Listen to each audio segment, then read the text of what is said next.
Hi, so for my reading strategy, I chose choral reading. And choral reading is basically when the teacher will read a passage aloud, either a passage, short story, a poem, and while she's reading, the students will be following along with their finger. And then when she's done with the passage, then the students will read it out loud in unison.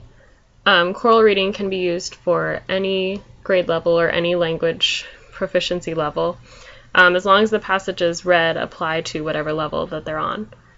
Generally, though, choral reading is used mostly in elementary school settings. And you don't need a lot of resources, just the reading material that you decide to use for your choral read. Choral reading provides ELL students with practice needed to increase fluency and decode words by allowing the students to hear the text read multiple times, according to the research done by the site Read, Write, Think. A study done by David Page shows that reading aloud instead of silently is more effective in increasing fluency in students. And some ELL students may be nervous to read out loud because they are not as fluent as other students, being new to the English language.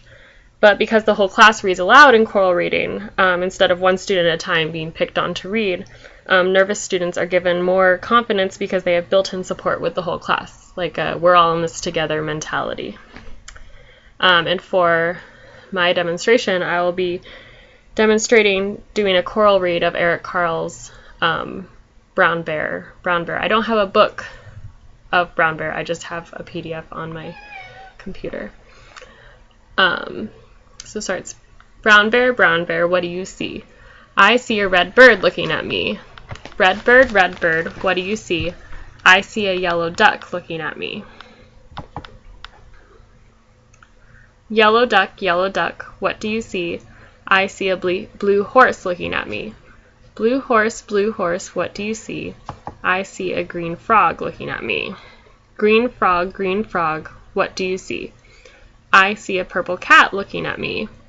Purple cat, what do you see? I see a white dog looking at me. White dog, what do you see? I see a black sheep looking at me. Black sheep, what do you see? I see a goldfish looking at me.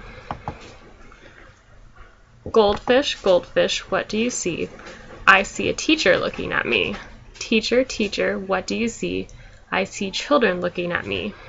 Children, what do you see? We see a brown bear, a red bird, a yellow duck, a blue horse, a green frog, a purple cat, a white dog, a black sheep, a goldfish, and a teacher looking at us. That's what we see.